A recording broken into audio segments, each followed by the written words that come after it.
wabarakatuh. And good afternoon. You're with me, Mazina Ismail. Alhamdulillah, in this program, Light of Life. And yes, um, every Saturday at 5:15 p.m. on Ikim Radio. And we will continue in this program, Light of Life, with its third episode with Sister Azra Banu, founder and chairperson of Refugees. Assalamualaikum, Azra. Walaikum salam, Azlina. How are you? Alhamdulillah. It's nice to see you again. Likewise here. All right. So, this week, inshallah, we'll be speaking on this topic, overcoming life challenges. But before that, in our first episode, if we can remind our listeners, we talk about women's resilience in times of pandemic. So now, when we're talking about overcoming life challenges, can I first ask you, what does being resilient mean to you? Assalamualaikum, everyone. Bismillahirrahmanirrahim. And thank you, Mazlina, for having me again on the show, the third one. Yeah. And today we're talking about being resilient and overcoming life's challenges. What does resilient mean? If you look the word up, it really means being able to take yourself through something, right? And coming out of it, basically coming out of something difficult. So resilience is really about weathering the storm, okay? Like it or not, we are going to face challenges in life, right? And resilient is strength has has a part in it, but it's really about being able to face whatever comes and get yourself out of it, right? That is in a nutshell, that's resilient. Okay. So, do you think being resilient is an important part in our life?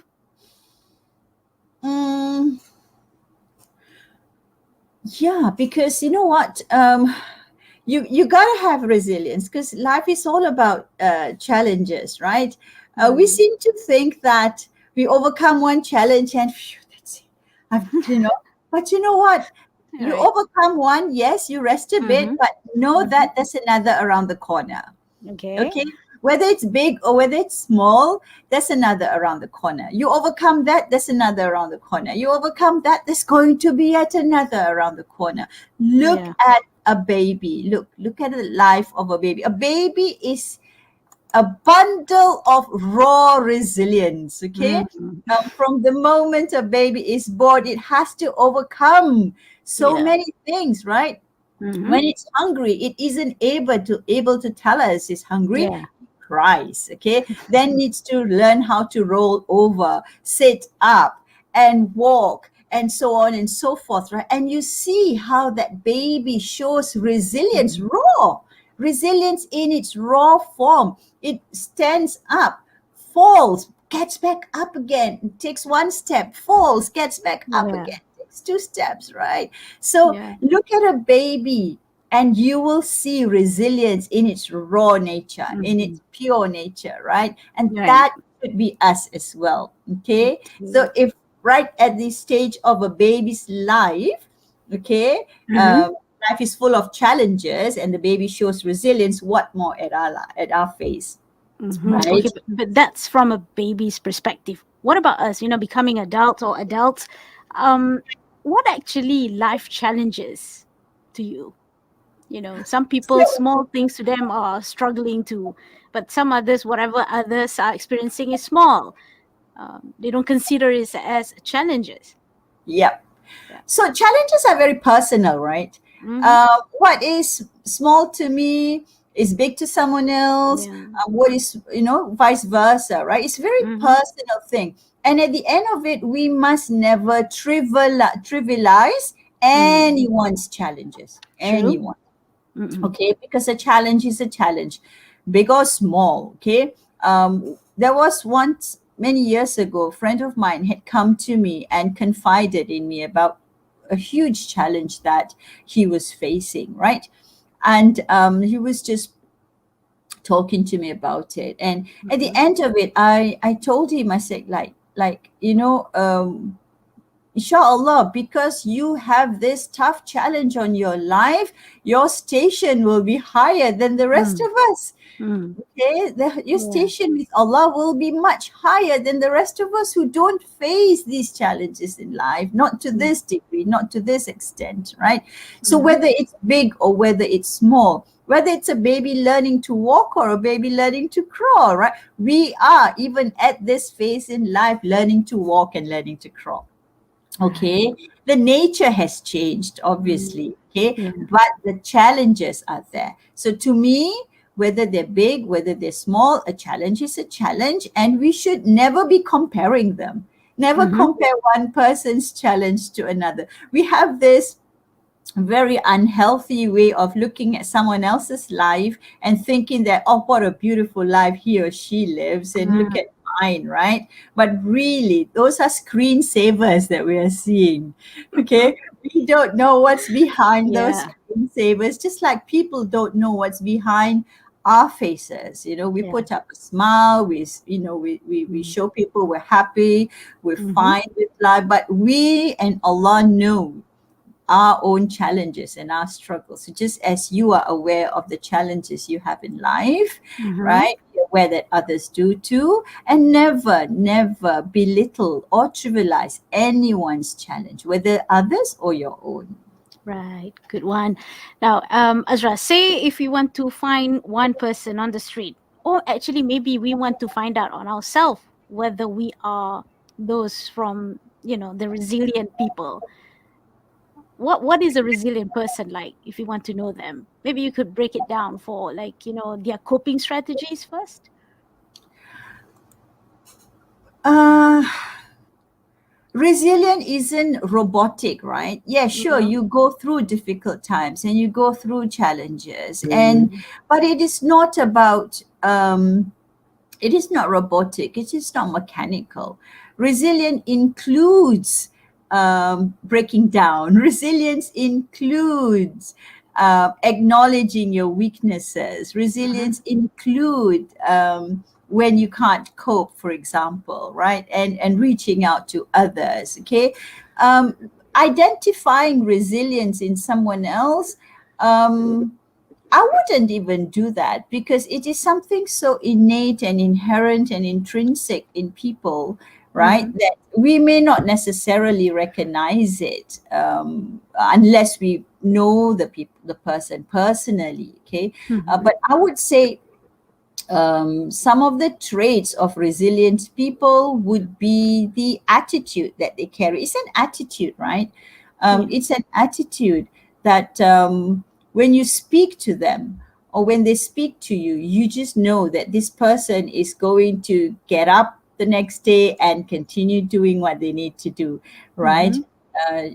Acknowledge that there are difficulties, acknowledge that there are challenges, but they're going to get up and continue doing what they need to do. But I would say it's so personalized that I Mm-hmm. wouldn't want to identify, okay, that's a resilient person, or this isn't a resilient person, right? Just know that I would say that everybody in our own way is resilient. Mm-hmm. Okay, everyone in our own way, we are being as resilient, especially this year and a half or so, right? I mean, since January last year, That's right. Yes. since the very first lockdown in March Yes. last year, right? I Mm-hmm. mean, people are struggling, but people are coping, Right. right? That's resilience. You are Mm-hmm. struggling, but you're coping. Even if you're coping with someone else's help, you are coping. That to me is resilience. Okay. So now you mentioned about attitude just now. Is there like an outlook of a resilient person in facing challenges? I mean, their attitude. Um, Confidence, you need to be confident in not yourself, right, but confident Mm-hmm. in the fact that you can't control everything, really. You need to Okay. be confident in that, not in that knowledge, acknowledge it. Okay, Mm. when you acknowledge that there are many things that are outside your control, you become confident in what you can do. You are then aware of what you cannot do, right? So Mm-hmm. acknowledging many things are outside your control, to me personally, it boosts my confidence. Okay, so that would be one of the attitudes that I would say develop in myself. Okay, Mm-hmm. the acknowledging that just as I have my strengths, I have my weaknesses, right? And because I know what my weaknesses are, I either work to strengthening them, or I focus on my strengths. Okay. And Yeah. this will reflect, will change my attitude in how I tackle whatever comes my way. Okay. One of the I think one of the drawbacks, among many drawbacks that we have, is not acknowledging our weaknesses, okay? Mm-hmm. And thinking that we can do everything that is out there, okay? And this puts unnecessary pressure, especially mothers, yeah? We seem to think that we are superhuman and we Mm-hmm. can't show weaknesses and we can't cry and we can't break down and we can't have an emotional day, and then that this puts unnecessary pressure on us, and that is not what resilience is, right? Mm-hmm. Resilience is about um, uh, tackling something as it comes with Right. whatever you have, and that includes strengths and weaknesses. Mm-hmm. I think it is the opposite side of complaining or whining. We see some people that, I wouldn't say some people. See, we read, for example, postings on social media about, people complaining or talking about certain things, which I think, will affect your positive thinking. What do you think about that? I I think social media is so toxic these days, right? I have two accounts. I have Uh-huh. Facebook and I have Instagram. Okay. Instagram is really just for me to follow a few people. I don't even know why anyone would want to follow me on Instagram, because it's just for me to follow certain, like my grandchildren and my children. Mm-hmm. Facebook is a lot to do with my NGO work, Yeah. right? And Also about, when you are going to bake more cakes. So, yeah, that's right. Also, when I want to bake it, I put up recipes on my Facebook because I think, sharing recipes is a right. wonderful thing, right? But Right. there was a time when I wanted to deactivate my Facebook account, Mm-hmm. Why is right? it? Because I found it so Mm-hmm. toxic, right? Um, Someone posts something and someone just has to comment negatively Yeah. on it, okay? And people were just fighting. It's so easy to fight behind keyboards, right? Because you're not showing your face, you don't even know who you're arguing with, right? So there was a time when I really wanted to deactivate my Facebook, but Mm-hmm. because of my NGO activities and my cooking, right? So Mm-hmm. I decided to keep it, right? But what I do is every now and then I delete the app from my phone, so it's not so Uh-huh. easily accessible, okay? Yeah. But social media, guys, if you can avoid it, everyone out there, if you can avoid the toxicity, that Mm-hmm. would be the best. The minute we read something and we get affected by it, upset by it, and we feel the negativity, log off, Mm-hmm. Mm-hmm. close the app, right? Yeah. Because people, especially these couple of years, have Mm-hmm. got so much time on their hands, That's right. okay? And because social media gives people anonymity, Mm-hmm. okay? uh, People are just lashing out at everything, and especially Yeah. these couple a year and a half, right? There's Yeah. so much pent up stress. True. All of us have got pent up stress, and social media is one place we can vent, okay? So try and avoid the toxicity, really. And Mm-hmm. for your children, if you're when your children are very young, they don't Mm-hmm. need to be on social media platforms, right? So Yeah. Yeah. try and hold your children back from social media for as long as possible. I don't know how that is going to be successful these days, right? But try and hold them back from social media platforms for as long as you can, because there's just so much toxicity on How social about you? media. Well, it takes some effort, by replacing these activities with something else. I think parents need to invest more time on other activities because I was otherwise, thinking, that's, yeah. Yeah, I was gonna say that. Thank you for reminding me. Yeah, um, Sure. we have to find. This is about finding incompatible behaviors, right? If Mm-hmm. your child is running around the house and creating a ruckus and making noise, right? You have to find a behavior that is incompatible to that running around. So, Mm-hmm. for example, your child cannot be reading a book and run around at the same time. The two are Yeah. incompatible behaviors, right? True. One Yeah. is what you can't do both at the same time. So if you Mm. take a book and start reading out loud in a really interesting, exciting way, your child will probably stop running and come sit next to you and listen to the story you're Mm-hmm. telling, right? So Yeah. likewise, you don't want your child to be on social media. You need to find something to fill that void, because it is a void these days, right? Yeah. It is a Yeah. void because it takes up so much of people's time that when it's not there, it has this big gaping hole. Yeah. Okay, so what can parents do with their children that is really so dependent on the dynamics you have between Mm-hmm. you and your child? What do you guys usually do, right? Do you sit over a meal, for example? Yeah. Food is a beautiful galvanizing thing, right? Food Mm-hmm. always brings people together. Outdoor activities. When the children are young, trust me, they love being outdoors. Okay, bring them outdoors. Lots of Mm-hmm. outdoor activities. That's right. Even now, even in times of COVID, right? Even Mm-hmm. if it's just out in your garden, put a blanket out, have a picnic.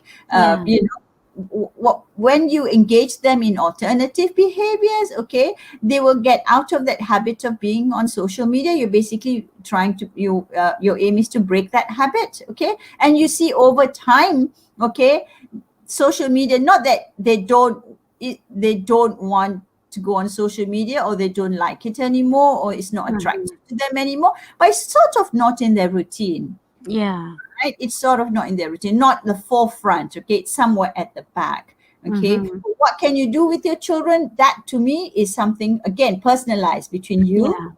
and your kid. But I love the outdoors. I Mm-hmm. love sports, right? So I would Yeah. say take them outdoors, take them outdoors. Yeah. Okay, inshallah. Now, I'd like to share that research shows that resilience is a skill we acquire, not a trait we are born with. Does being resilient mean you will not have sadness or emotional pain? As in, like being strong must, somehow be so serious and, smiling all the time. Is that even That would be realistic? so exhausting, right? I mean, life would be so exhausting if I we mean, had. human comes with feelings and emotions, right? Exactly, right? Imagine if we had to put up a smile and a happy Mm-hmm. front 24/7, even when the inside of us, we're just breaking apart and falling apart and coming Yeah. apart at the seams, right?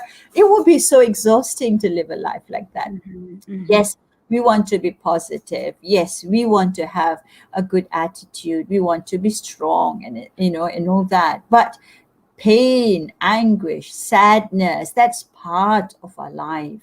That's Yeah. part of life. I mean, look at the examples from a beautiful prophet, Yeah. sallallahu So sad. alaihi wasallam, right? Mm-hmm. Look at the examples from his life. Look at how he lost his children, his Yeah. sons, right? Yeah. Only one child survived him. Okay, Yeah. everyone else died in his lifetime. Look at That's the right. pain and anguish he went through. Was he sad? Yes. Yeah. He's the best of example, but he still felt sadness and pain, right? Mm-hmm. After the death of, especially after, I remember the incident. His uncle Abu Talib passed away. His Mm-hmm. wife Khadija, may Allah be pleased with her, passed away. Yeah. He went Mm-hmm. to Taif, where he was pelted with Right. stones and driven out of that city, right? Right. And that is called the year of sorrow. Okay, Yeah. because there was so much sadness and pain in his life that year. Three Mm-hmm. back-to-back incidents, right? Mm-hmm. Right. Was he sad? Yes. He was. Okay. Did it Mm-hmm. affect him? Yes, it did. He didn't smile for months after his beloved wife passed away, right? Of course. Yeah. So look at his life, and then look at how he continued. Resilience, man, learn from him, right? Mm. The best example, isn't it? Right? Yeah. Look at how he continued. Of course, Allah rewarded him with Isra Mi'raj, right? Yeah. The Yeah. ascension, Allah rewarded him with that, a beautiful reward. But Mm-hmm. the bottom line is, even our most beloved, okay, had days when he was sad, Yeah. and days when he was down, and he wasn't, he wasn't feeling as the usual person we know him to be. Yeah. What of us? What about Mm-hmm. us? Right? Right. That's Right. right. What about us? So just think about that and gain strength from it. Mm-hmm. Okay. Mm-hmm. Think about Yeah. that, use that as an example, and gain strength from it, and build your own resilience through Right. it. I like Yeah. to share my own experience actually, Ezra. When I got the diagnosis about my son that he was diagnosed as autistic. I remember the psychiatrist said to me, "It's okay for you to cry, ma'am. You can cry, you can feel sad, you can grieve. Take your time, but just not too long because he needs you, and you need to move forward." Which is, I can still remember that advice. Basically, take your time, to process everything, to be sad because that's being human. But on the moderate side, you need to know when you need to get up from that sadness. What do you think? So true, right? Right. If we imagine, can maybe we can think about the worst day we've had in our life, every one of us. Let's think Mm. about, we don't have to say it out loud, but let's think about the worst day we've had in our life, okay? Mm. We still had Yeah, to get up the next day, that's right. right? We still had to feed ourselves. That's We still right. had to bathe. We still had to clean ourselves. We still, whatever it is, we continued functioning. It Mm-hmm. didn't just come to a stop just because we had the worst day of our life. Yes, we were feeling terrible, right? The emotions, etc. But part Yeah. of us still continued functioning, right? Mm-hmm. Part of us continued functioning, and this is something all of us can gain strength from. Like, I mean, your example, Maslina, what the psychiatrist told you, right? And I've seen how you are, and I've seen how you've coped, more than coped, right? What you are doing with your son, okay, as a single parent, managing your son on your own. And I have no clue what your life is about. I don't know. I know I've no experience with autism, right? I know friends of mine with autistic children, and I can only marvel at the strength and resilience they show, because it takes so much more out of you, okay, to care for that child than it does physically, emotionally, in every sense of the word, than for many of us as parents, right? So we have a thing or two to learn about resilience from people like you, Mazlina. Mashallah. I mean, it's important to always get support. I mean, you cannot do everything on your own, like we said last week. Then again, also, Azra, we have to know that Allah will not put you in a situation or in a test that you cannot bear. That is something that I always keep in mind, inshallah.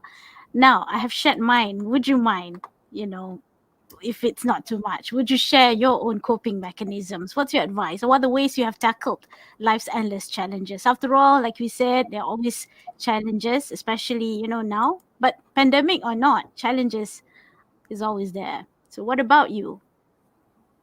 um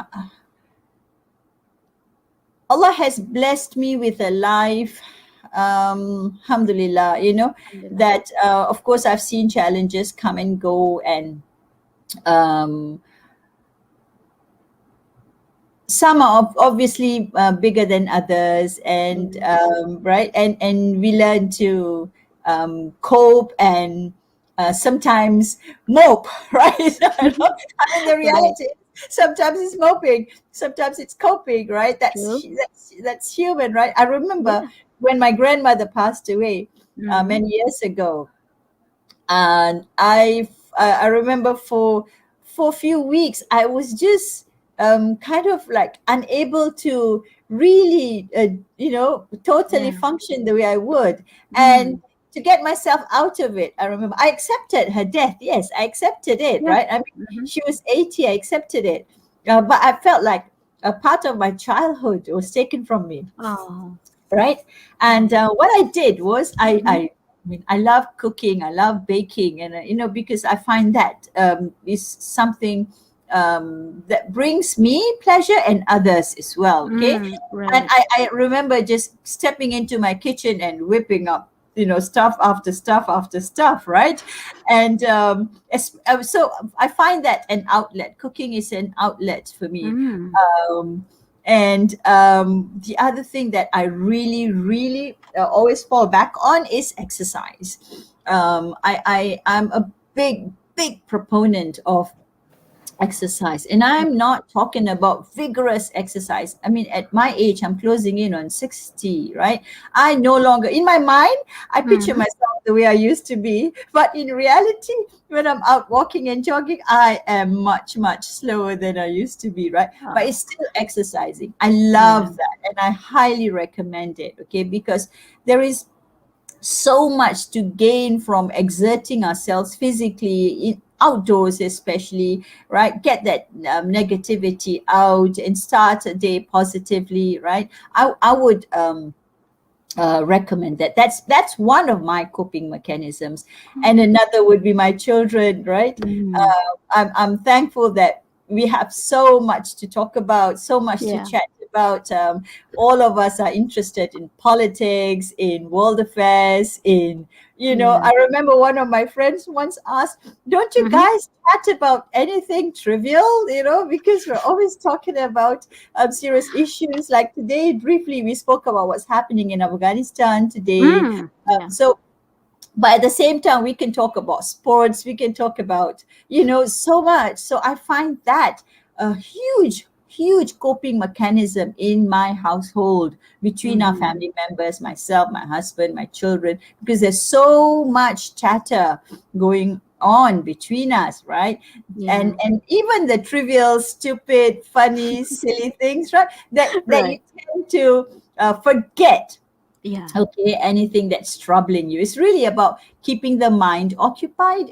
Mm-hmm. I was just funny, I was having this conversation with my son yesterday, and Yeah. we're talking about how many people are showing signs of depression. Yeah. Now we have got lockdown fatigue, COVID fatigue, Yeah. politics Loneliness. Mm-hmm. fatigue. Like, it's Yeah. just fatigue all around, isn't it? And I was telling him how just a couple of weeks ago, I was really not in a good place. I would wake up in the morning and, oh gosh, yet another same old day, same old day, same old day. But Mm-hmm. now I'm much better this week, right? So you have these phases, up and down, Yeah. up and down. And and he said this, he said, Mom, it's probably because I'm doing some research at the moment, right? Mm-hmm. And he says probably because of the research you're doing, right? Because I had to go read, I have to go write, I have to go, so Yeah. I'm keeping my mind occupied, right? Right. That's another coping mechanism, keeping the Mm. mind engaged in something healthy, right? Because Yeah. when it's not engaged in something Mhm. healthy, then it becomes shaitan's workshop, That's right? And right. he just sits in there and he lays eggs after eggs after eggs Mm-hmm. after eggs, right? So I would Mm-hmm. say get the mind engaged in a healthy activity, That's reading, right. Mm-hmm. writing, Yeah. thinking, right? Mm-hmm. Talking to people. That would be another That one of my coping mechanisms. Yeah, it's actually a great tips because you see, when I did my mental health program, when you're so depressed, you usually want to stay alone by yourself, which is actually not helping in, making your feeling or emotion better. Because when you speak to someone, you talk to someone or people, it will give you more perspectives in life, like sharing and listening to others' issues and helping out others like you are doing now. Remember, you said that's how we serve our purpose, and so it actually helping yourself in overcoming challenges, your own challenges, and depression, perhaps. Okay, So true, so true. Yeah. yeah, inshallah. So I have now that you mentioned children just now. you see, life is a continuous chain of experiences, as we say. Some of the core ones that influence us, like you said, your grandma. Some of us, our parents. Would you share any tips on fostering resilience in children? uh, because you see some parents, I wouldn't say overprotective, but most parents are, they want to protect their children from making mistakes. But how would you learn from experiences if you're not making mistakes at all? I'm saying here innocent mistakes, something that is safe. So what do you think? You agree or disagree on that? As parents, naturally, we would want to protect our children from mistakes, yeah, and we would probably do whatever we can to protect them from making mistakes, especially serious ones. But the reality is, our children will make mistakes, and there will be children among children who will make serious mistakes. Okay, Mhm. our job as parents is not.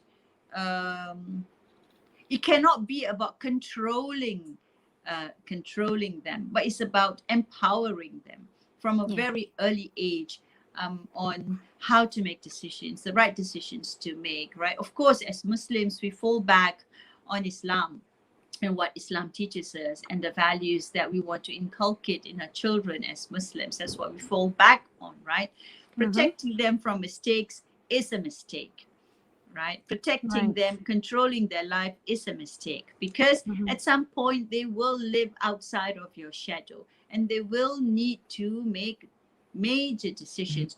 How do they do it then? What do they fall back on?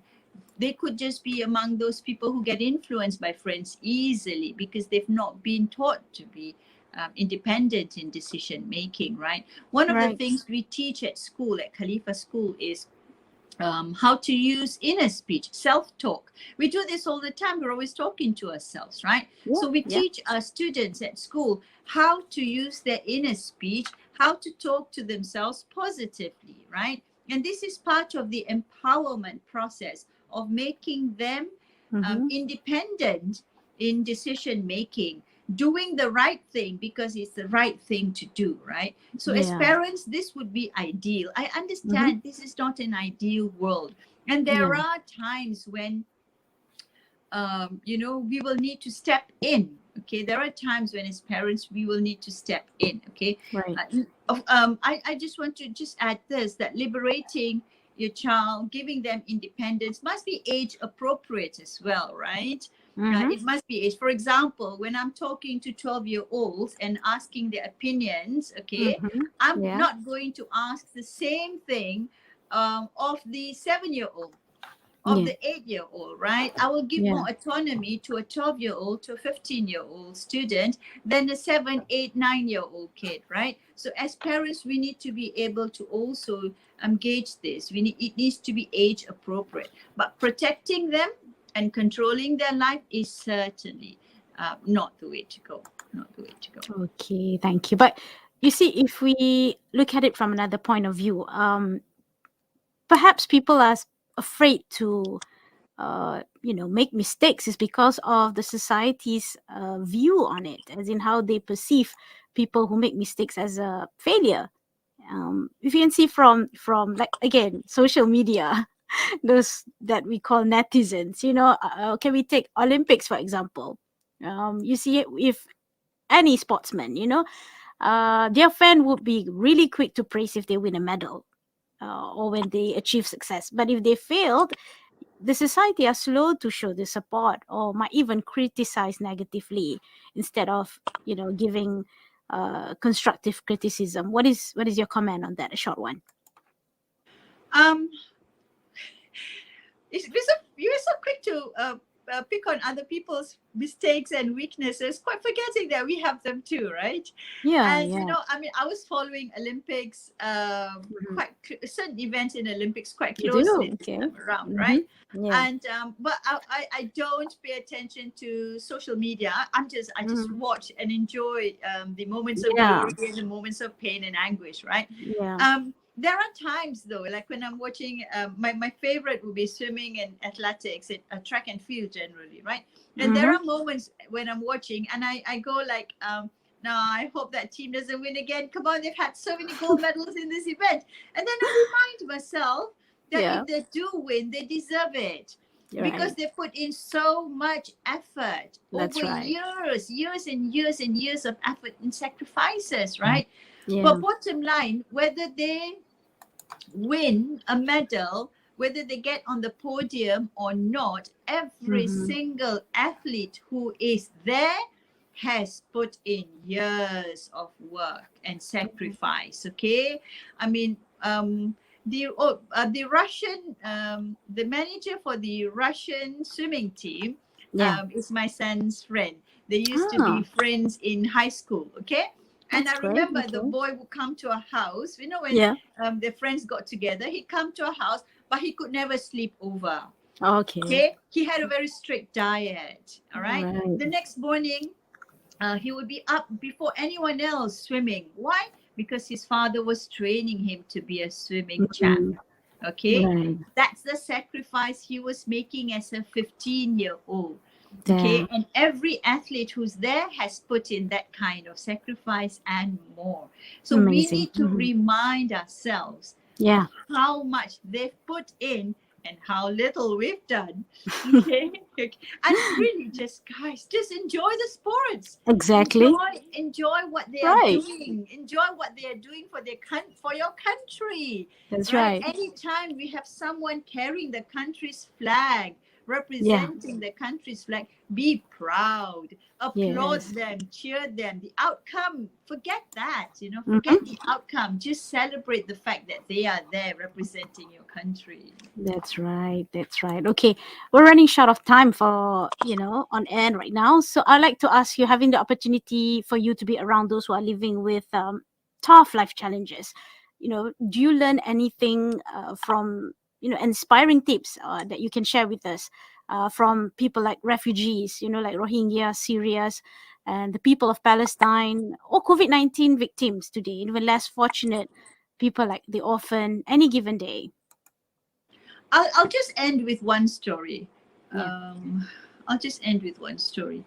Um, Many years ago, when we did the first food distribution to refugees, Mm-hmm. 2013, Yeah. among the recipients was a Syrian couple, a husband and wife. They came, and because they were recipient, they were new refugees to Malaysia. And after he had gotten his food, he decided to stay on and help us lift the food aid, right? Be an interpreter because he spoke English quite well. So he translated for us, anytime we needed to communicate with the Arab refugees. And then we got to be close, him and my team.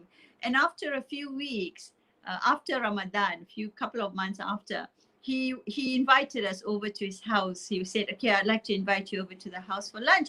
And we're like, "No, you shouldn't be feeding us. We should be Right. feeding you." And he said, risk doesn't come from you, risk comes from SubhanAllah. Allah. It is He who provides, it's not you. And we were, that was such a stark Yeah. realization, right? Of Right. to me, that was such an important reminder.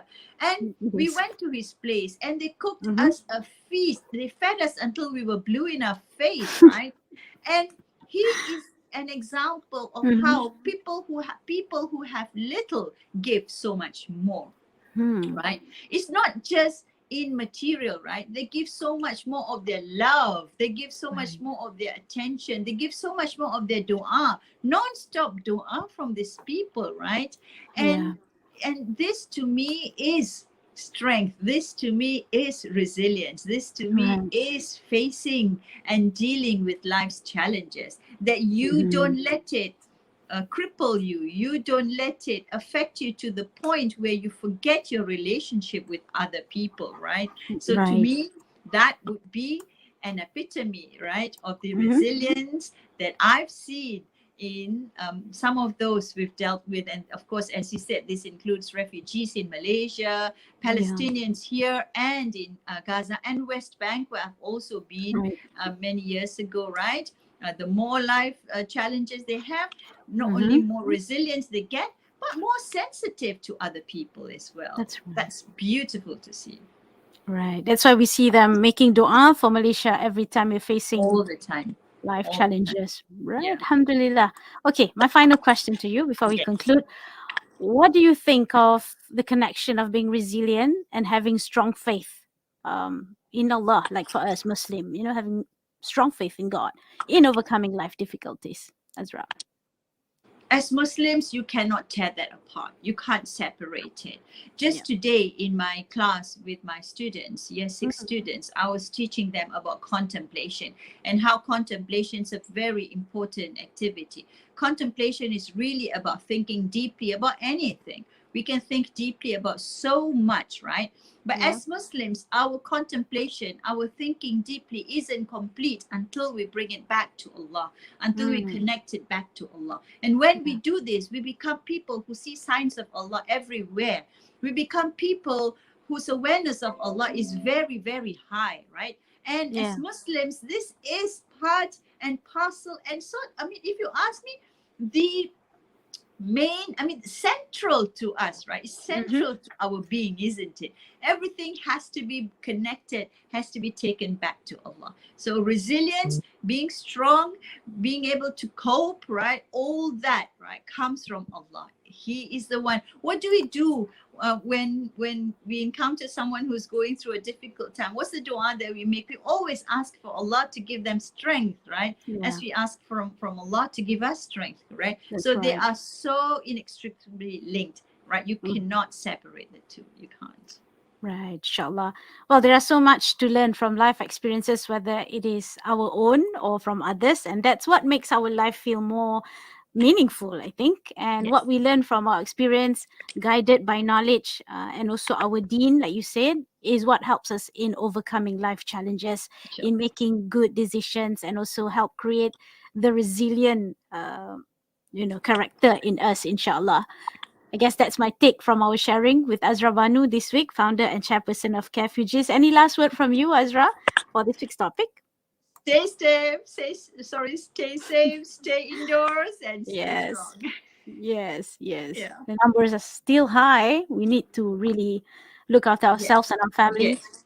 and our Yes. society, We inshallah. need to be responsible, right? I mean, Right. if there's any and no one else is showing responsibility, we got to exercise it ourselves. That's right. So, with that, we thank you very much and stay tuned to IKIM. We would like to see you for more talks and discussions, inshallah, Inshallah. Azra. Inshallah. Okay, take All care. right. Okay Assalamualaikum. then. Walaikum salam.